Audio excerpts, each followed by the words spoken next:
Hi everyone, it's Gwen from My Spiritual Butterfly. Thank you for joining me today. I'm really happy to be having a wonderful nutritionist, Giulietta Durantes. And hello, lovely. Hi, how How are are you? you? I'm good. How are you?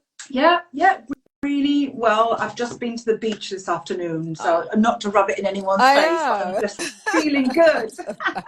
We have sun in London today, actually, so it's not so bad. It's like 25 degrees, so but there's no beach where I am, so yeah, it's good. You look really well. It's Thanks. lovely. Thank you for joining me tonight. So happy to have you on. Um, People are starting to come on and join, which is fabulous. But yes, I was so excited to have you sort of guest on this live for me because we're going to be talking about something which, as a woman, kind of affects all of us really as women. But I think I mentioned in my little blurb about it that we know very little really about something that happens to us every month and something that we kind of go through in terms of the phases of our menstrual cycle and things like that. So I'm so happy to have you here. Thank you for joining us. I have loads of questions for you. I'm going to introduce you shortly and then hand over to you. But we'll get through what we can in the next hour and then I'll open it up for other people's questions as well. So as you're joining, guys, then drop those questions in the comments and we'll kind of scroll back to try and find them so we can present them to Giulietta as well. But yes, so lovely to have you here, my darling. For having me. I'm looking forward to this chat. It's been a while Oh. since I've done a live, so I'm quite excited. I'm like, oh, I haven't done Oh, one in good. ages. Oh, lovely. Yeah, I don't do them too regularly, but when I find there's a topic that's close to my heart and then someone's doing some work that resonates, yeah, it just fires me up and I want to do them. So, yeah, I'm really happy that you're here.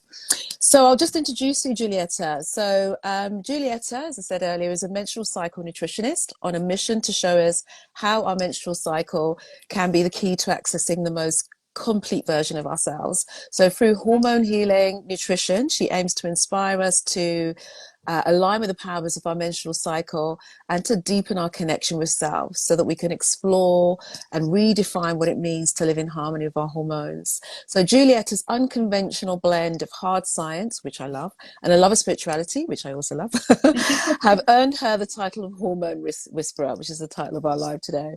And she loves nothing more than weaving together her extensive biochemical knowledge of hormones and more intuitive ways of healing to help us live our best hormonal life.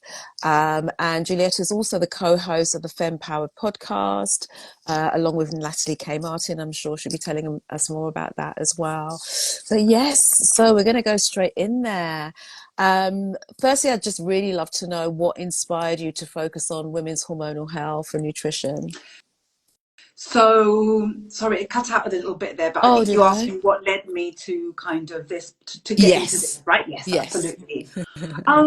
So I think it was a long kind of journey, but really for me that the real defining moment came when I started experiencing changes in my hormones at the age of about 35, and I Mm. went to the doctor and I got no support whatsoever, and I didn't want to go on the pill because I'd been on the pill in the past and it made me feel absolutely Mm. demented, like really I Mm. wasn't the same person. Mm. And so the Mm. pill wasn't an Mm. option, and I went and all I got told was go on the pill, and I was like, but I don't want to.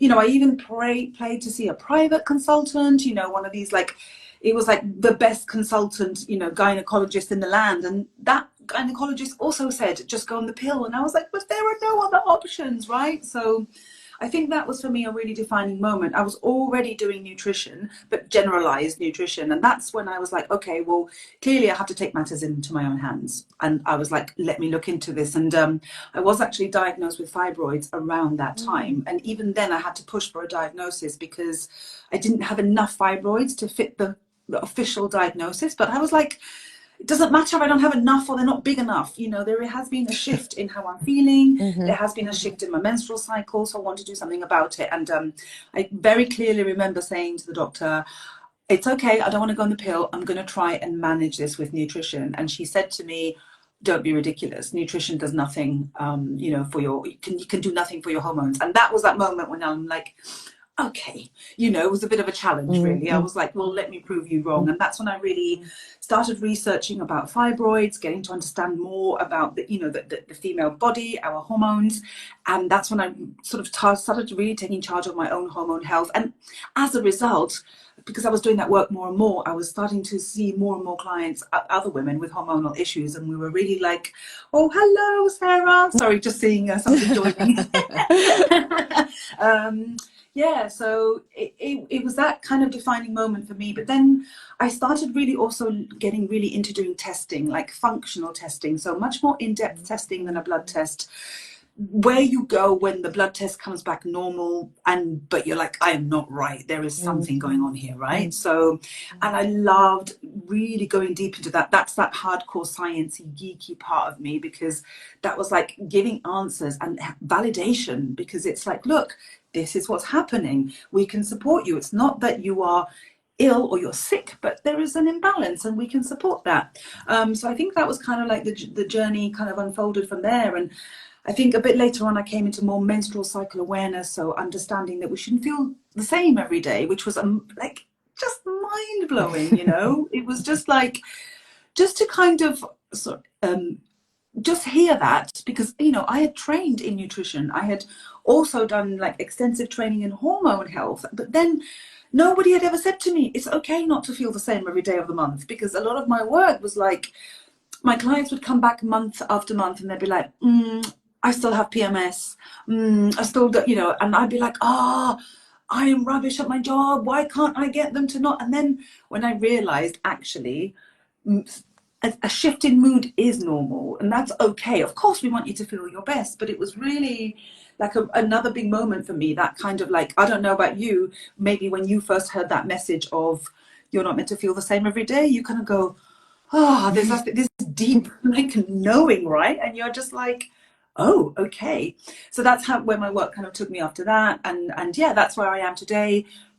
I'm perimenopausal now as well. So now I'm in that kind of perimenopause field, exploring, I'm in the trenches. I'm there with everyone else, I don't have perfect hormones, but I kind of really love to develop tools to support my clients with it, really exploring the narratives around perimenopause and, and menopause, and exploring the way we get, we sort of like are made to think that we become invisible and then it's time to disappear, and, really kind of like wanting to rebel against all of that as well. And at the same time, feel really, as good in my body and with myself and everything else. It's amazing. I think it's something that, as you say, so many women have experienced when they're going through certain things, whether it's fibroids or not sleeping or hot flush, whatever it is, and we're getting the same sort of one size fits all kind of advice from the doctors. So yeah, it just shows that this is much needed. So I'm glad that was your journey to kind of be here with us today to kind of enlighten us a little bit on all of this and what you've discovered and found. So yeah, thank you so much for sharing your initial journey as well. So how do you see the connection between nutrition and women's hormonal balance, especially during the different phases of the menstrual cycle?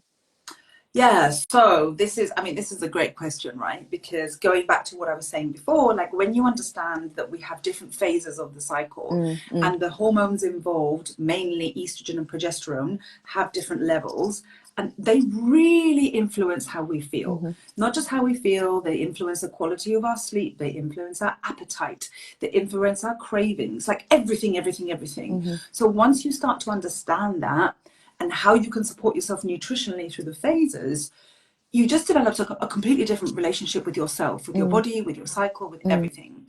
So to give a little like whistle stop tour of the phases of the cycle. So I really love to work with a model called the inner seasons model, which likens the 4 phases to seasons.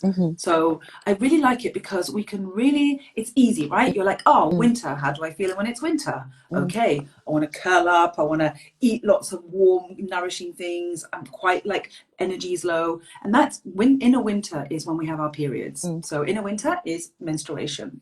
And at this point, estrogen and progesterone, the 2 big hormones, are really low. So we haven't got a lot of motivation, that kind of like really like curling up into a cave under the duvet, that kind of feel. So in terms of foods, the first thing we have to think about is we are shedding our womb linings, right? So that's like there's a lot of stuff coming out Mm. Mm. that we want to replenish. And a really simple way of supporting this time is eating iron-rich foods, because there is a lot of iron that we're losing at this Yeah. time. So really making sure that those iron-rich foods are in there. I like to cook myself a big old casserole, you know, like you can do like a big chili or bolognese, or like a big soup. I'll use that really good quality organic meat if I can. If not, I'll do the green leafy vegetables, Mm-hmm. and just make sure I'm replacing that iron. That alone can be the game changer, Mm-hmm. because a lot of women come to me and they're like, I'm so exhausted during and after my Mm. period, and it's like, Mm. get that iron in, you know, really get in there. Mm. Other ways you can support yourself is, we also actually lose quite a bit, like quite a few minerals in general, like iodine is one of them as well. Yeah. So I like seaweed at this Mm-hmm. time. I love a miso soup with a load of seaweed in it and a bit of tofu, because that's got a little bit of estrogen in Mm-hmm. it, so it kind of Mm-hmm. like raises your estrogen a little bit. So, Or something like but spirulina. Is spirulina good for iodine? spirulina, for me personally, on my period, I'm not a massive fan. I don't really like the Okay. taste of spirulina, but you know what Put I it in mean. a When I'm on smoothie. my period, I want good, nice tasting things, and spirulina is a Mm-hmm. bit pond-like for me. Mm-hmm. But it's got iron definitely, and if you want to be like boosting your iron, that works. Mm-hmm. I like to work a little bit with the Chinese medicine concept of the temperatures of foods as well. So Okay. I prefer warming foods during my period, and then Mm-hmm. the cooler stuff, and spirulina is a cooler food. I would have that elsewhere, like more Ah. potentially around ovulation, just because Mm-hmm. I really feel there's a lot of wisdom in that, in this, like the foods that make us feel warm and comforted. Mm-hmm. So that's in a winter. Mm-hmm. Then we've got in a spring, which is you finish your period and you're starting to build up towards ovulation. This is when your estrogen starts rising, and estrogen is that like, back in the room, baby. You Okay. know that feeling. You know, all of a sudden you finish your period and you're like, oh, I don't want to wear a baggy hoodie I today. I know, it's like a kind of, cloud lifts. Yeah. yeah. And you're like, oh, I want to wear a dress. I want to feel a bit more, you know, and all of a sudden you're Mm-hmm. like, I want to wear the tighter jeans, you know, and I want to wear like the baggy tracksuit bottoms or whatever. And because estrogen is that kind of like, you know, it's the hormone of fertility. We feel very energetic, outgoing, etc. So Mm-hmm. as that estrogen is rising, it's very spring-like, you know, that kind of spring feeling when all of a sudden you open your windows, you want to go outdoors, and you're starting to come back into the world. Now, I what I love to do in my inner spring in terms of food is start moving more to like fresher foods, you know, like crunchier salads, maybe like grilled stuff on the side, like grilled fish or veg, you know what I mean? That kind of thing. I'm Mm-hmm. not ready to go full into summer food yet, but I'd love to start transitioning. And because the estrogen is rising, and estrogen is really important that once it's been used, we basically poo it out, because it has to come out. If it Okay. doesn't, it goes round and round and causes PMS. It shows up in the other Ah. part of the cycle. So Okay. what you do now has a massive knock-on effect a couple of weeks later. So I love having fermented foods at this time, like sauerkraut, kimchi, you know, kefir, like really live yogurts, Mm-hmm. because those lovely bacteria really help us to start detoxing our estrogen. So if you do it now, you're setting yourself up brilliantly for a couple of weeks' time. Fabulous. Mm-hmm. So that's one of my favorite things, and I literally just get myself a massive jar of sauerkraut, and every lunchtime I just throw a couple of spoonfuls on there. I like to keep things super simple. Then you've got ovulation, which is that, you know, estrogen is at its peak and we're just like loving life.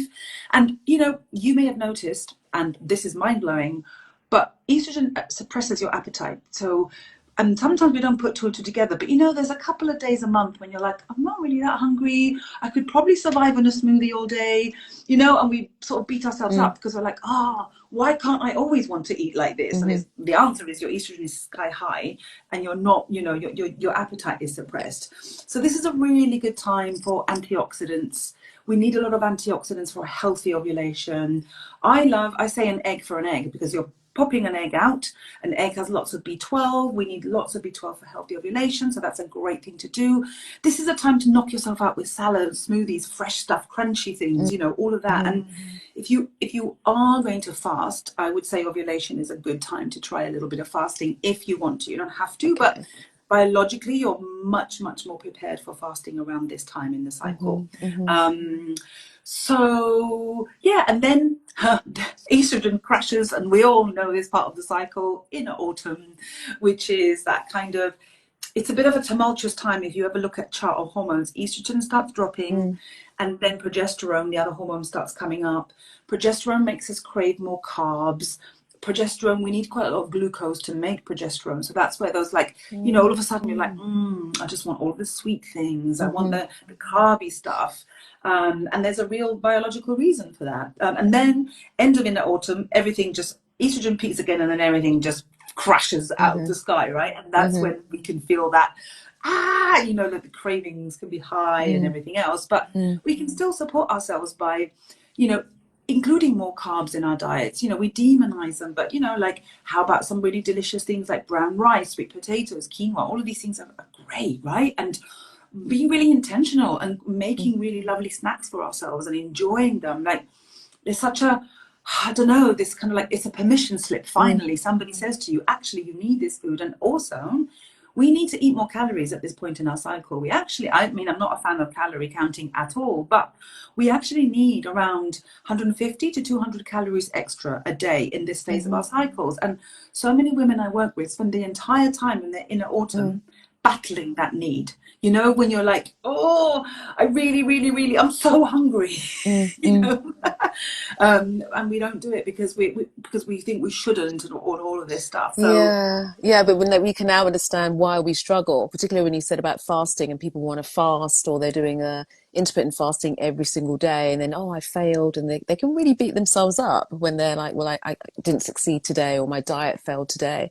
But when you now understand there's a cycle that's kind of going on that is for your benefit, there's something going on in your body where you need to eat more at this time, and you relax about that's almost freeing to kind of know. It's like, oh no, okay, for these few days, I'm not going to do the diet. I'm not going to do the fasting. I'm going to give my body what it needs. I love yeah. that. Yeah. Yeah, I think it just really takes your relationship with food to like a Yeah. whole new level, you know, of compassion and kindness, and just like really redefining it. And yeah, I mean, there's so many people who like, they hear, oh, fasting's good for you, I'm going to start, and they start literally 3 days before their period. I mean, you are just setting yourself up for Yeah. failure. I don't even want to call it that, but you're not going to do it because your body is like needing the calories and needing the carbs and everything else. So we can kind of do most things, but cyclically, if that makes sense. We're just, Yes. you know, the problem is that nutrition studies and all the science is based on male subjects or male Yeah. mice or all of this rubbish. And it's like, Who well, don't have it's not periods. formed. Exactly. Exactly. Okay. Yeah, that's incredible. And as even the eating more foods with to sort of, I guess, build the microbiome in the body, and the fermented foods. It's just, even this has just blown my mind already in terms of how we can work with this. I'm perimenopause, I think, like you already, but it's just really exciting. I think women hearing this and thinking, okay, this is something I can actually try. Do you recommend then that they track their cycle, actually have a calendar, 30-day calendar, and actually track what happens each day, each week, or? You can track in many ways, but I do think it is like tracking gives you data and information, so that then you can get ready for it next month. And it doesn't always necessarily happen in exactly the same place. And in perimenopause, you may have experienced this. I certainly have. My cycle is upside down, back to front, topsy turvy, and what used to work does no longer works, and that's okay. But you know, even just like, if you have a journaling practice, maybe just writing like what day of your cycle you're on, and then like maybe just like put a sense, an emotion or something that happened. That alone is enough. Some people Okay. love to use apps as well. You know, they're a bit limited, but if you just want to start getting a little bit of an idea, like, you know, how you felt on your period, how does ovulation feel for you, you know, how, and then you can start just building and building, Yeah.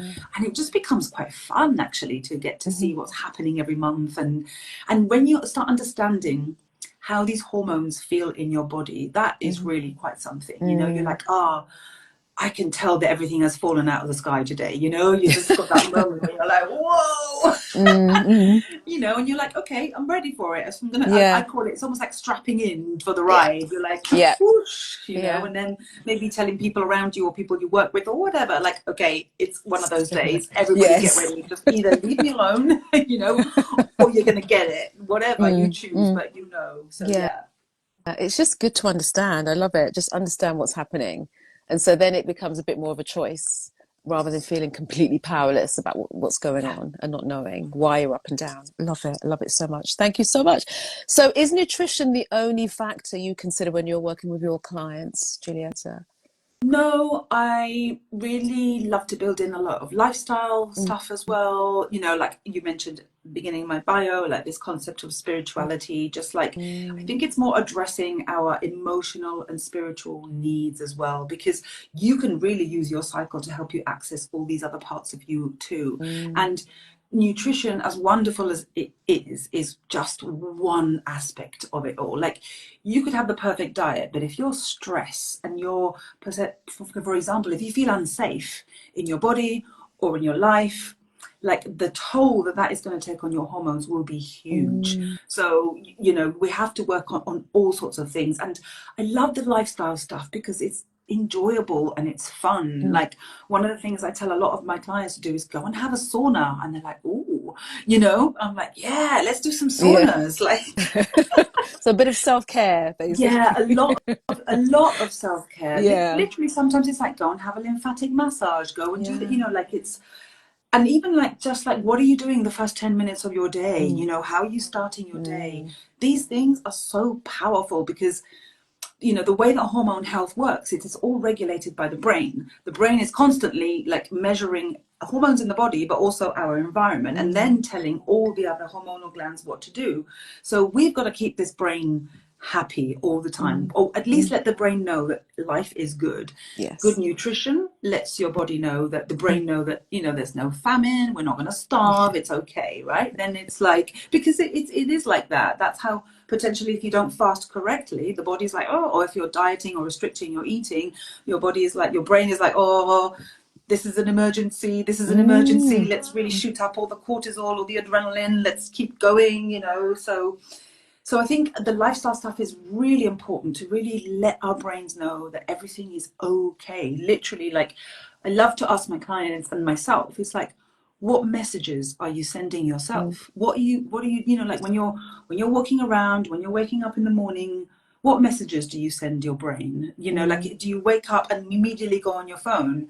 Because I mean, we are showing our brains probably about 100 messages in about what 10 minutes, and Mhm. they're all like, you know, depending on what you're following, it's not going to be particularly like a great start for that hormonal cascade all Mm, day. So yes, mm. in answer to your question, loads of lifestyle stuff, loads of like just going into emotions and just like ex- a willingness to explore all of these as well, because you know, like for example, when we're on our periods, our brain waves are slightly Mm, different. They're much mm. calmer, they're more in the theta state, which Oh, is a brilliant state for meditation. Like you can yes. just, I don't know if you've ever experienced this, I mean, I can meditate on my period, I'm just like then when I'm ovulating, my brain is like, oh no, no, no, no, no, no, you know what I mean? Like It's true. so, you Yeah. know, Yeah. we can take advantage of our hormones to help us access different, like, you know, like Brainwave states. self-care and like, yeah, Hmm. yeah. Hmm.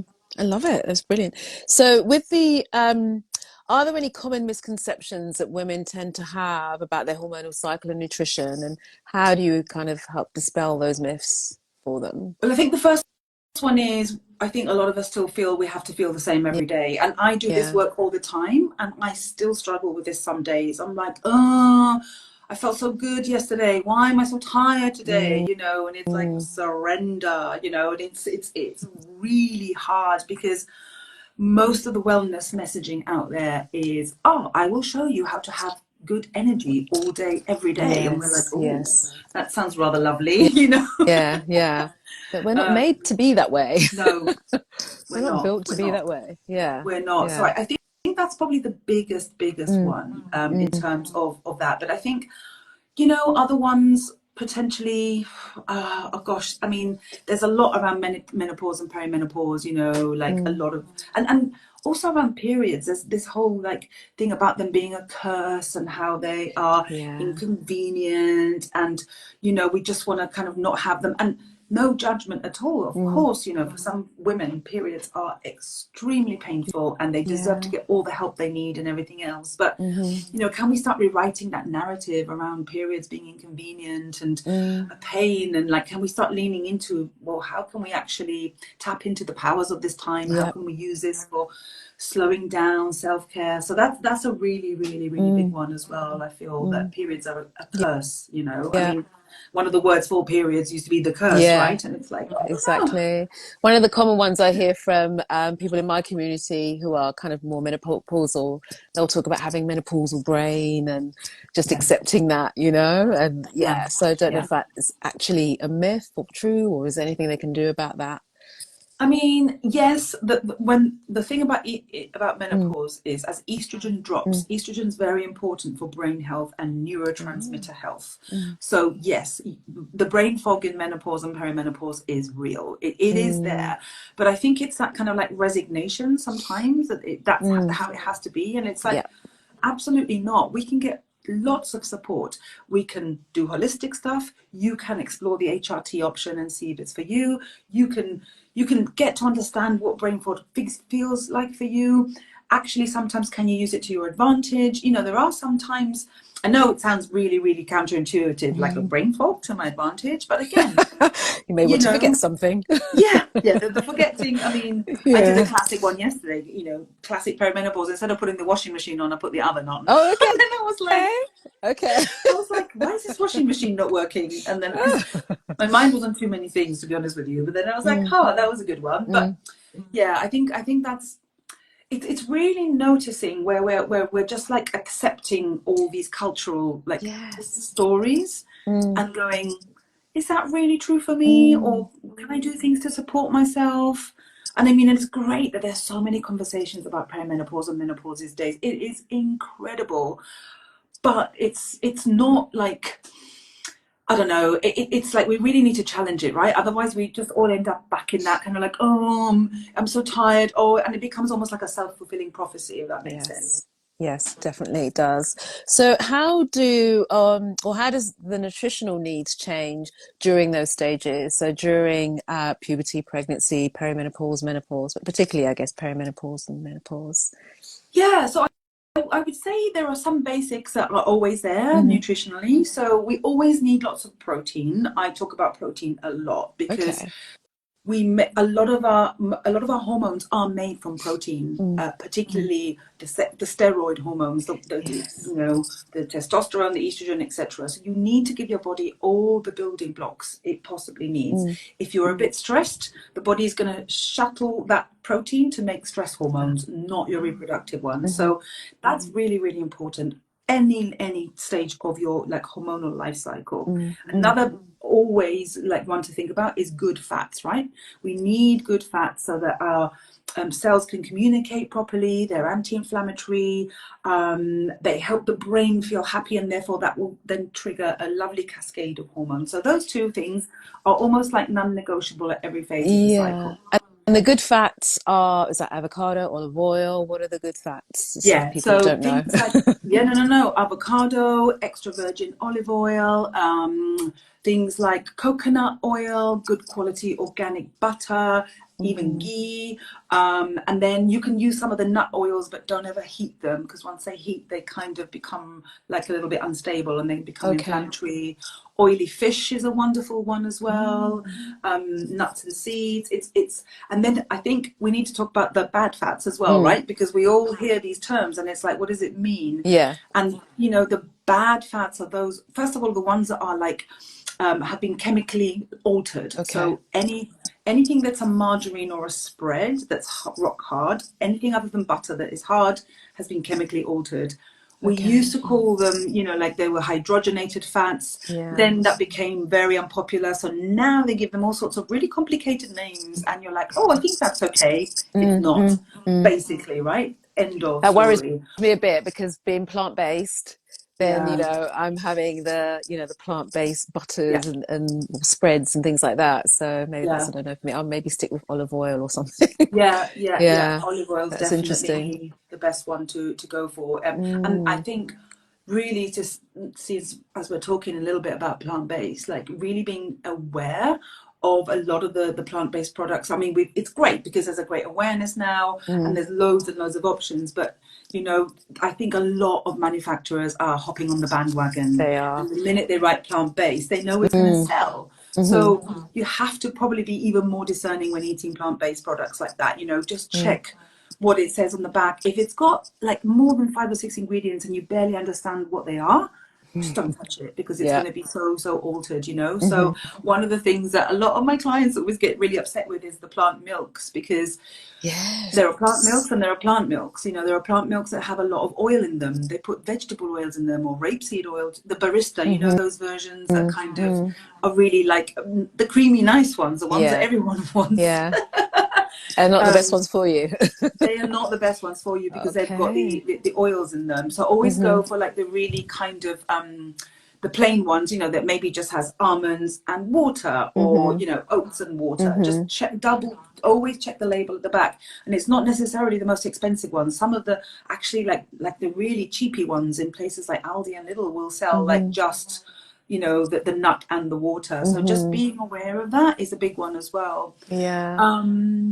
Yeah, and also like when you eat out, I'm not saying never eat in a restaurant, but be aware that the oils used in restaurants, you know, they're vegetable oils, sunflower oils. These oils are just very inflammatory. So just being aware of that is really important. But those two things are a constant throughout the whole cycle. Loads of protein and loads of good fats. And then I would say, you know, really in our 20s and 30s, you know, obviously if you're pregnant, you really just want to get as much nutrition as possible in there, and all your vegetables and things like that.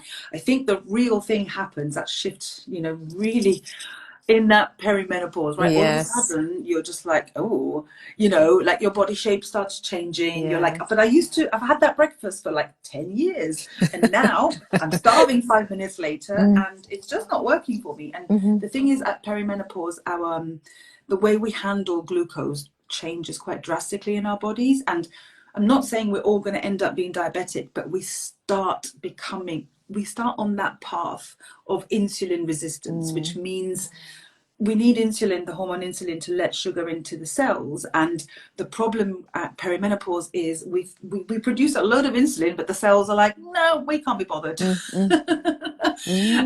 So it's almost like, you know, we have to start really thinking about increasing that protein even more, being even more aware of, I'm not saying don't eat carbs, but I'm saying being aware of your carb intake and your sugar intake. I mean, me personally, when I first went into perimenopause, I was just like a carb craving monster all the time. I was just fixated with stuff, and I really struggled, you know, and I really noticed that shift in me. And I did the blood work and I thought that my insulin was like through the roof. It was crazy.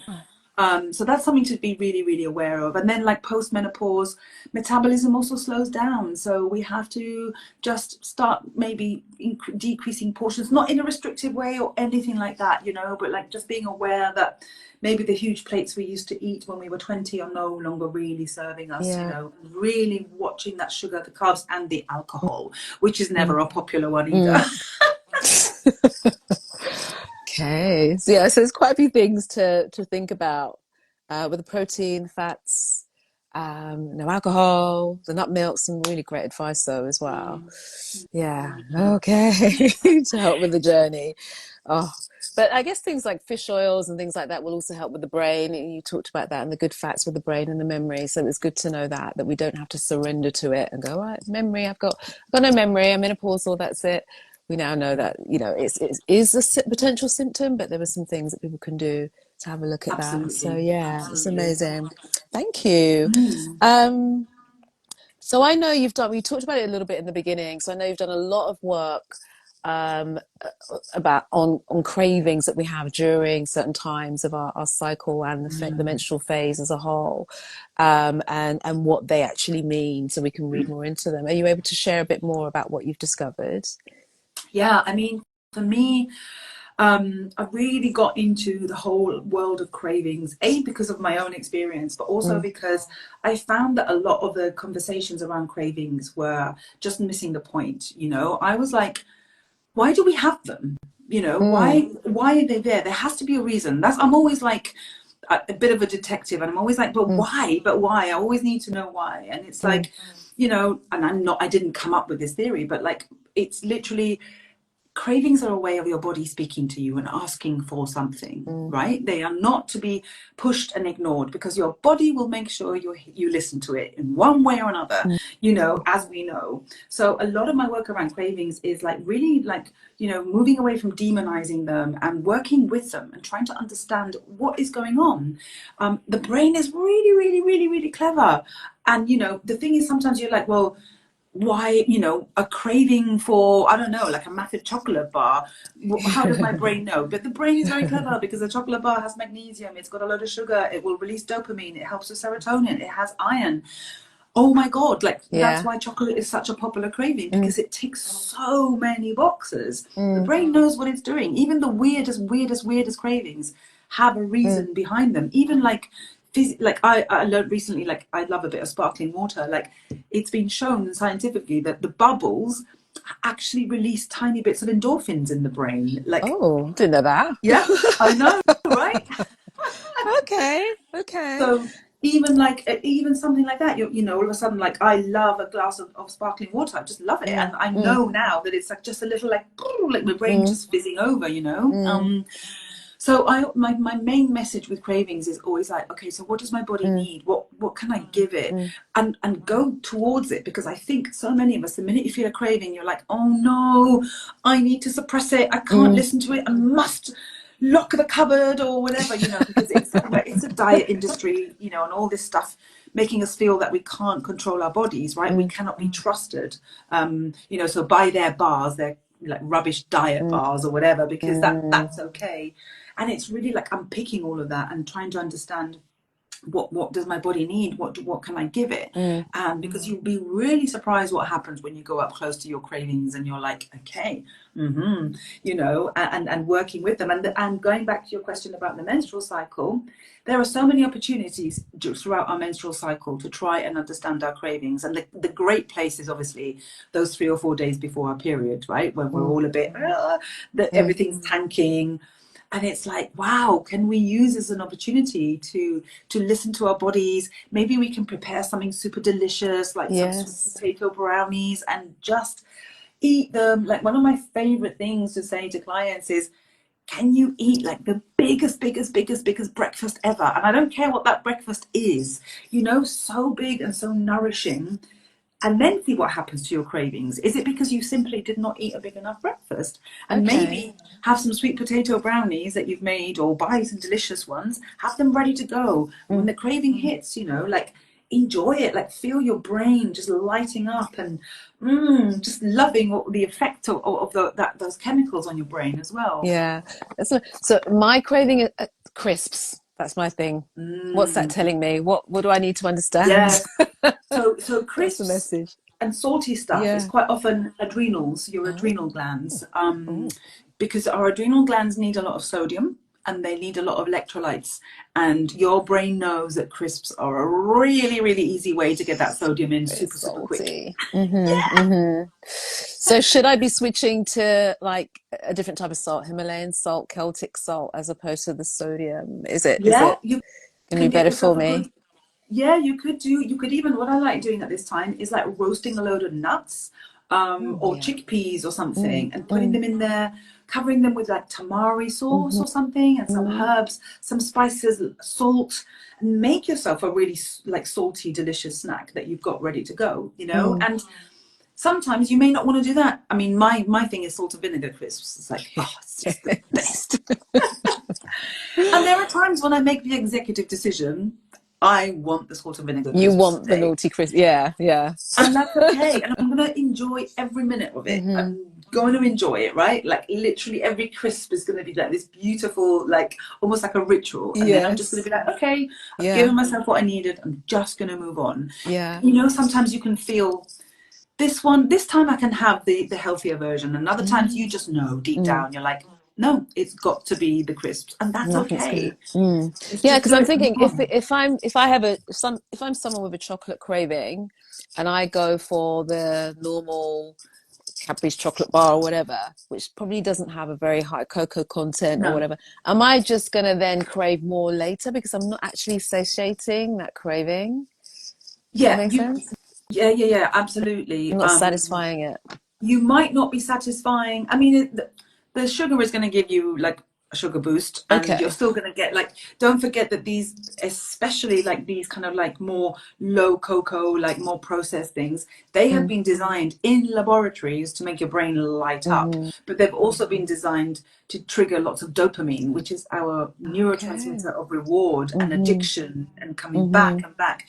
So where you can, yes, absolutely, choosing something that's not as processed. The thing about these chocolate bars as well is they've got a lot of rubbishy oils in them. Like Hmm. if you look at the back, so we want Mm. to be moving you to like even make your own chocolate. It's honestly not that difficult. It's just Oh. like cacao butter, cacao powder. I sometimes throw in like, I don't know, pumpkin seeds, Himalayan Hmm. salt, and then you just literally shove it in the Okay. fridge for a few hours. It's Yeah. really not, I mean, you can play around with it, but Mm. and I've had clients like literally they become obsessed with making their own chocolates. They make these most amazing chocolates, and then you know exactly what's gone in there. It's not really as hard as we think it is. So, Mm. but yeah, going for the higher cacao or just the less kind of processed variety Mm. will stop that kind of loop of addiction as well, coming back again and again. Yeah, that's fabulous. Yeah, I'll try that. Mm. Brilliant. Thank you. Mm. So we talked about different factors apart from nutrition that will kind of help people to understand and make peace, I guess, with their hormonal cycle. So spirituality you mentioned was one of them. So what role does spirituality and mindfulness play in managing hormonal health? How can they kind of incorporate this? You did talk about the theta brainwave states and maybe Mm. meditating, but would you say it's more essential for them to try and meditate to de-stress and incorporate that on a daily basis regardless of where they are in their cycle, or just so they Yeah. get maybe build some long-term resilience? I'm thinking, is there anything in that at all? Definitely, because we've been talking a lot about the hormones estrogen and progesterone, Mm-hmm. but really, and I've mentioned the hormone cortisol, but Mm-hmm. really, when you want to have, like, but when we're talking about hormone balancing and hormone health, cortisol is a massive, massive player Mm. because the body will always prioritize making stress hormones over the reproductive ones. I mean, if you think about it, the cortisol is the thing that's going to keep us Yeah. alive, not Yes. the Yeah. estrogen and the progesterone. That just helps us make babies. And that, Mm. in a state of emergency, nobody cares about that anyway, right? It's like, yeah, whatever. So I really love to think about it that way. Like, if I support my cortisol, that has a knock-on effect on everything else. So Mm. absolutely having in daily practices, Mm-hmm. sometimes you can tap into the energy of that phase of the cycle and use Mm. that to help you with the practice. Mm. Like you say, like mindfulness, I think breath work is a really, really powerful one. I love breath work Mm. for hormone balance because I feel, I don't know. I think nowadays our attention spans are so like just like Mm. frazzled that sometimes I'll say to someone, "Do you think you could meditate for 10 minutes?" And they're like, "No, I can't." Yeah. We're at that kind of Mm. phase. So it's like, I'm like, okay, we'll try breathing because Mm. breath work gives you something to focus on, Yes. you know. Yeah, it does. It does distracts you. And Okay. it has a wonderful effect on the brain anyway. Mm. Mm. Yeah, but even things like, like another one that I love is early morning light exposure, just getting out and just getting, when that early morning light hits your brain, Mm. that's like a whole cascade for the day of, oh, we need to produce cortisol now, and then this, and then this, and then this. It's by far one of the most effective ways to reset your hormones. Mm. Like, it's crazy what you can do with that early morning light exposure. So that's great. Wonderful. And you can build that in if you want to with a bit of mindfulness, Mm. gratitude, like a tiny little gratitude practice every morning, because that stops Mm. your brain from going straight into, oh, what have I got to do today? I've got to do this and this Yes. and this. You've got to stop and go, I'm grateful for the tree. Yes, that's what it is. Mm. Like, Just distracts you. Yeah. yeah. I've had one of my Reiki students, she was menopausal, seeing her doctor, and she was giving her sacral chakra, where your womb is, if anyone doesn't know where the sacral is. But she was working on that part, and I think she was working on all the chakras, but she found that her menopausal symptoms really did kind of calm down, hot flushes and sleepless nights and all of that, to the point where she went back to the doctor, and the doctor's like, oh, what have you been doing? Come and give us a talk. So there's definitely some correlation between that meditation, or whether it's mindfulness or connecting with the body in that way, or breath work, Yeah, and reducing some of these the extreme sides of the symptoms that people are seeing, and helping them absolutely. transition, I guess, from perimenopausal to menopausal to postmenopausal. I mean, absolutely. And I've seen there is a comment here that says breathwork and meditation really helped me with my Yeah. hot flushes, right? Like, Mm-hmm. and what I would say is, especially in the perimenopausal and menopausal phases, that if you can look after your stress and if you can look after your cortisol, you will sail through your perimenopause and menopause. The symptoms we see are all to do with the fact that we've probably been running practically on empty for 20, 30, Yes. 40 years. I mean, how many of us are type A perfectionists, good girls? We never want to let anyone down. The thing is, hormone production completely slows down and then stops. The ovaries stop producing hormones and the adrenal glands take over. So they need to be in a really good state so they can just come in and take over, right? But a frazzled, stressed, cortisol, all over the place body just cannot handle that menopausal transition smoothly. So yeah, I'm not surprised that that this woman you were talking about just had this incredible result. Yeah. So yeah, because you mentioned that when we talked before, so the adrenal glands take over the production of progesterone, is what you've just And said, estrogen. and estrogen, Mm-hmm. which just blows my mind because Yep. we think everything is happening here in the womb. So Yep. the adrenal Yep. glands sit on our kidneys, which we can access if we're doing the, we call it the solar plexus, that sort of area. So that kind of explains quite a bit as well. Yeah. Yeah, that's Yeah. Yeah. amazing. It's I think I'm amazing. remembering that, whenever you feel yourself going down that stressy thing, it's like, oh, Mm, hang on a minute. These adrenal glands, they're making all my hormones now. yeah, I need to really, really look yeah. after them. So they're not just focusing on cortisol to get us through stress, but they have the space and time to make the progesterone and estrogen. Literally, I Yeah. didn't know that until you said that to me the other day. That Mm-hmm. blows my mind knowing that. It's just Mm. amazing. Oh, fabulous. And then we talked about this the other day, but just to share again, because I had read that women in Japan rarely suffer from menopausal symptoms. And what was your take on that?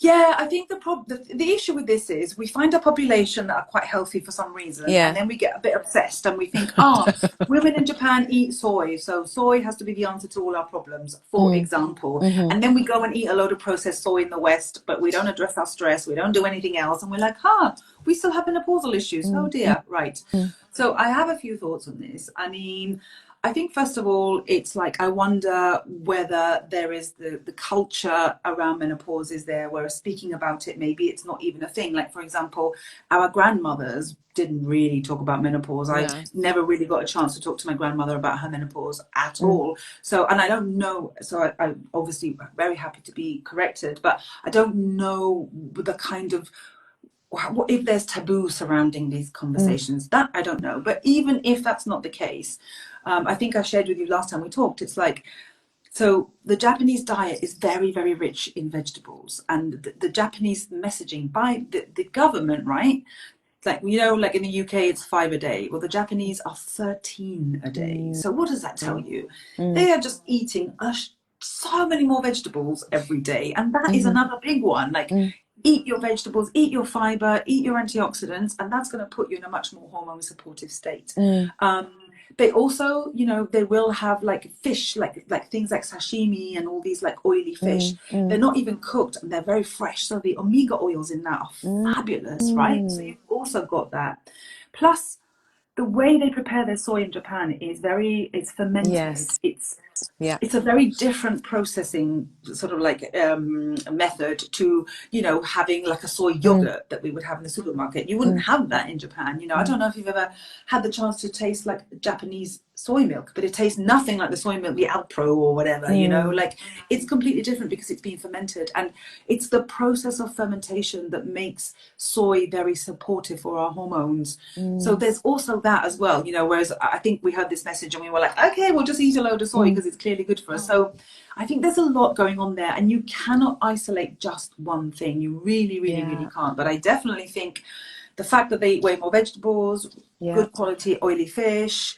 I think they have quite a lot of seaweed, which is really taking care of their yes, thyroid and the yeah, iodine. So we haven't mm-hmm. really gone down the thyroid route. That's a whole other thing to be talking Okay. about for the hormone health.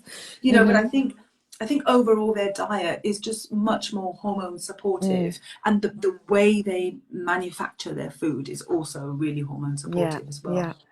Yeah, it's incredible. I love that. Mm. So there's so many there, so many things there we've covered tonight. I think that can, there's a lot that we've covered really, but people can start by, it sounds like initially tracking their cycle or what they're going through, how they're feeling on each day, so they can start to see the patterns, looking at their diet, more fresh fruits, vegetables, more fermented foods, Mhm. being kind of generous, not generous, I guess compassionate with themselves in terms of how they're feeling and their moods and food cravings.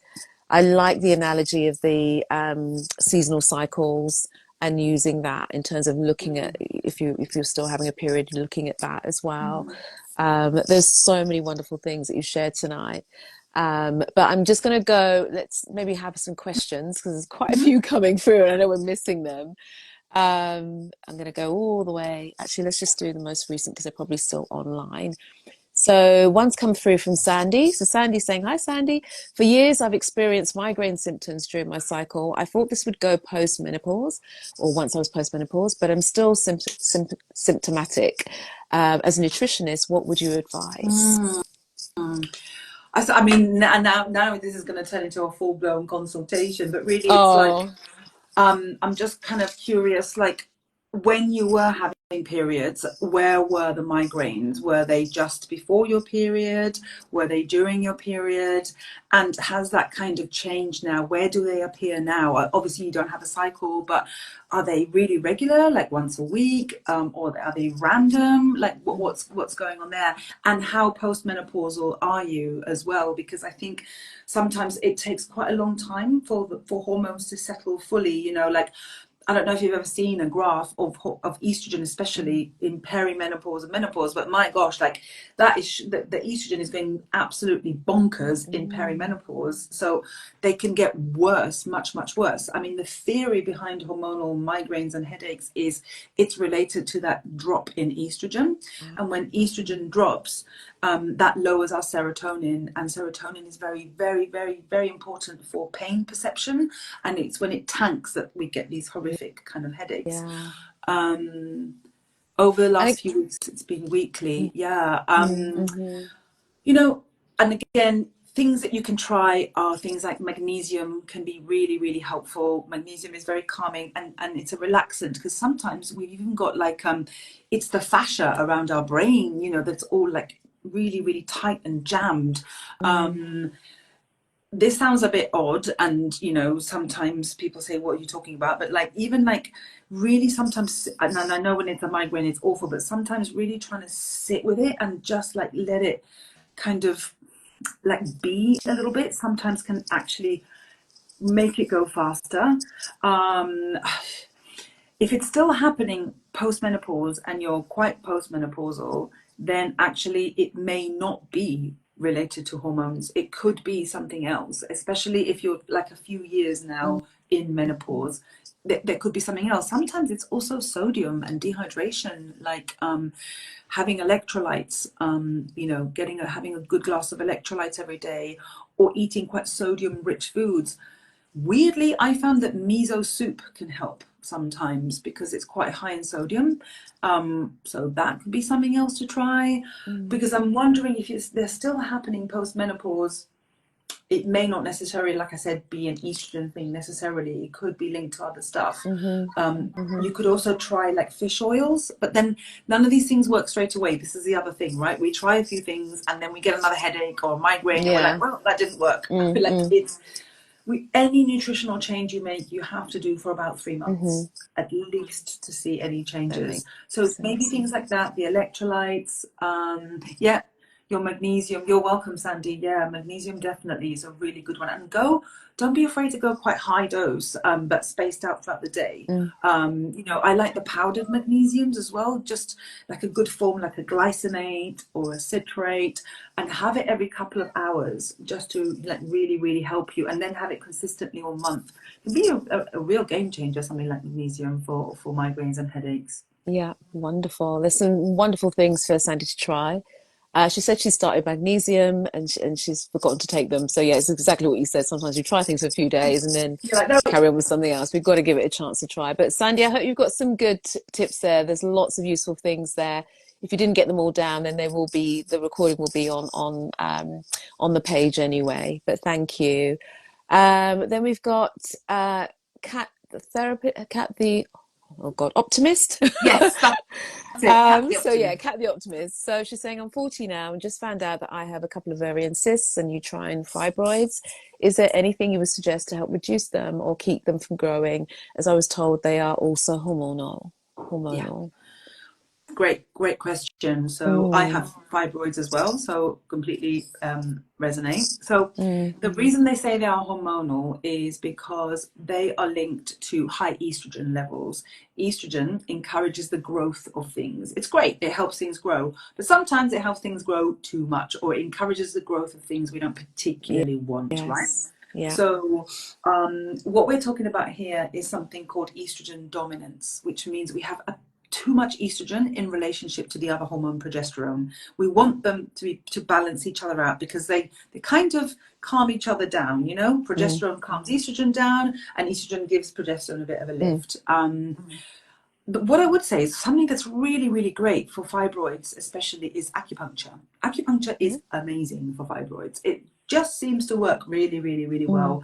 And, I was diagnosed with fibroids, I think, at 34, and I'm now 47. And my fibroids have not grown in all that Oh, time.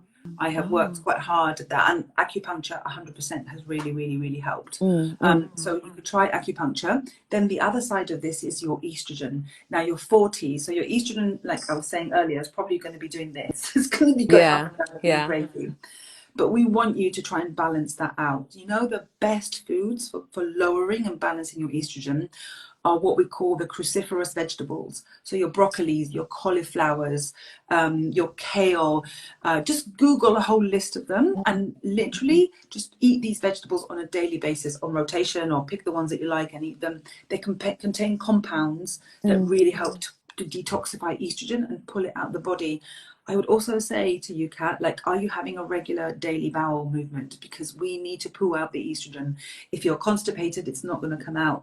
So maybe focusing on more fiber, more water, having those daily bowel movements can be really, really, really mm, helpful as well. mm, mm. Also, when you've got fibroids or cysts, you probably have a bit of inflammation. So, we were talking about the good fats. Make sure you've got loads of good fats because they're anti-inflammatory. Mm. If you eat fish, plenty of oily fish, salmon, sardines, mackerel, herring, all of these, get a good fish oil supplement.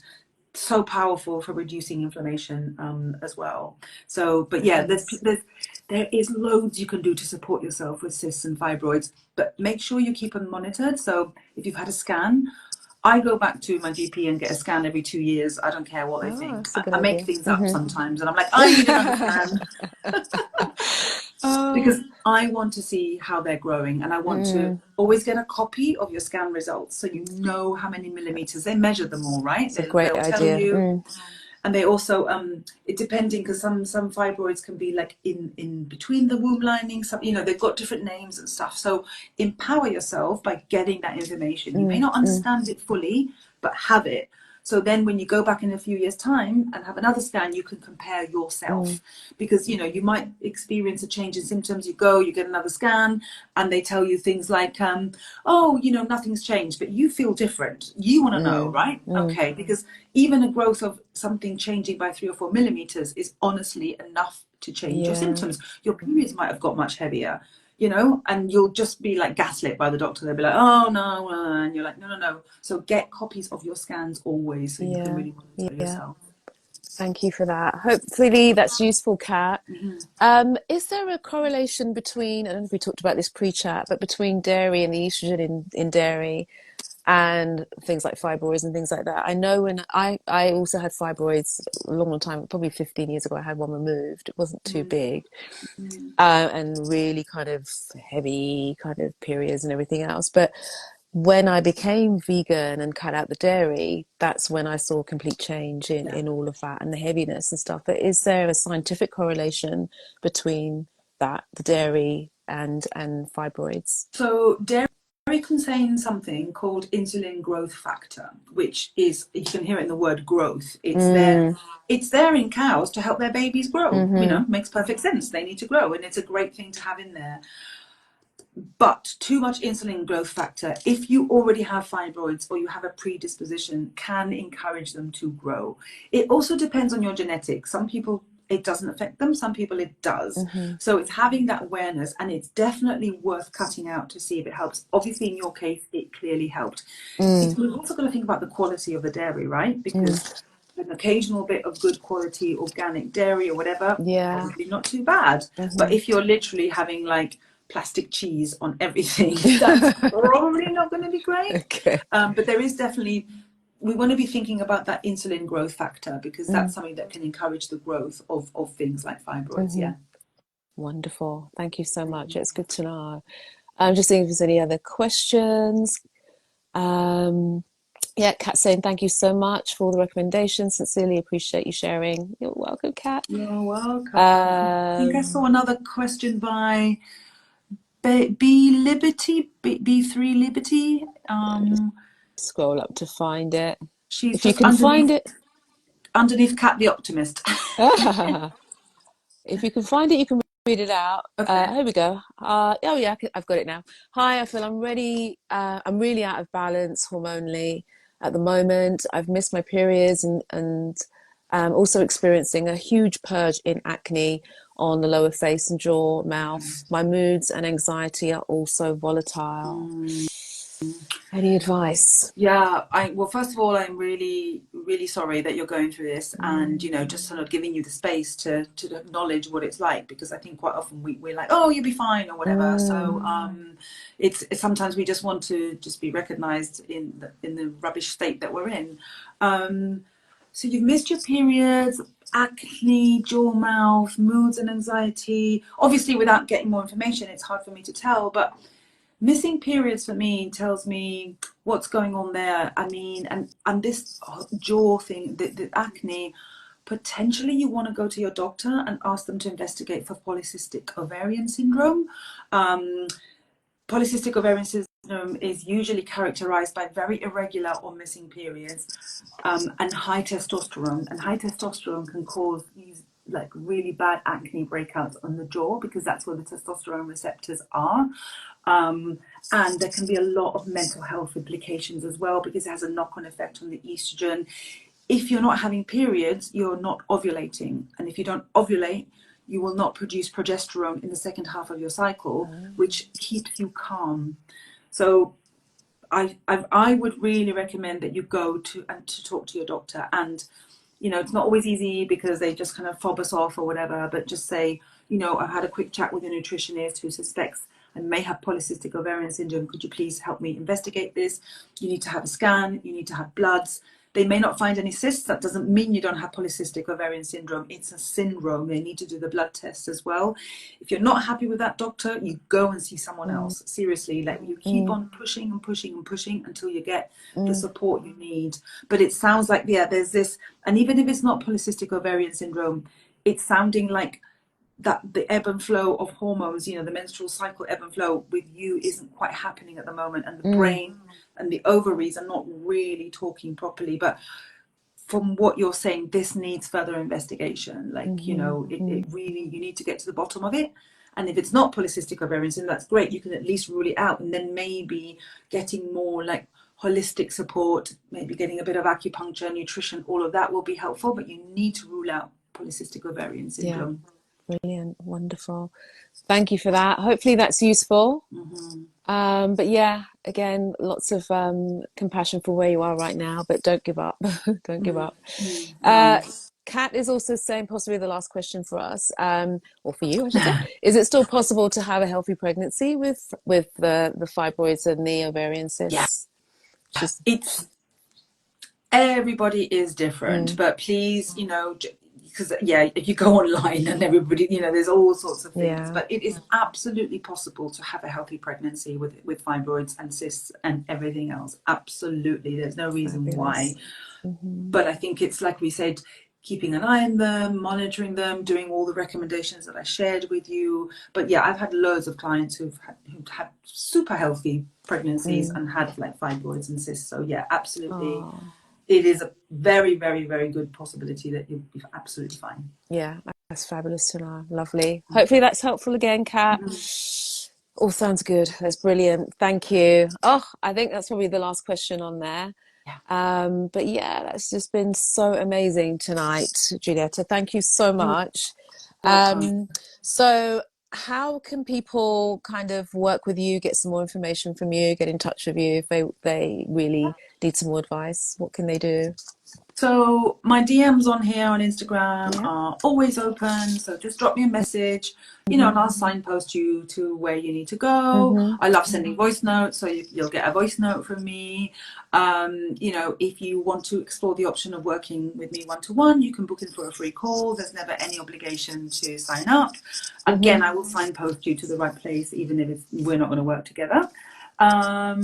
Also, I have a podcast, the Femme Powered Podcast. So go on wherever you listen to podcasts. I co-host that with my lovely menstrual cycle coach and menstrual bestie, Nat Martin. Yeah. And we talk about periods, and we always have a good rant and a laugh and everything else. Mm-hmm. So that's also there.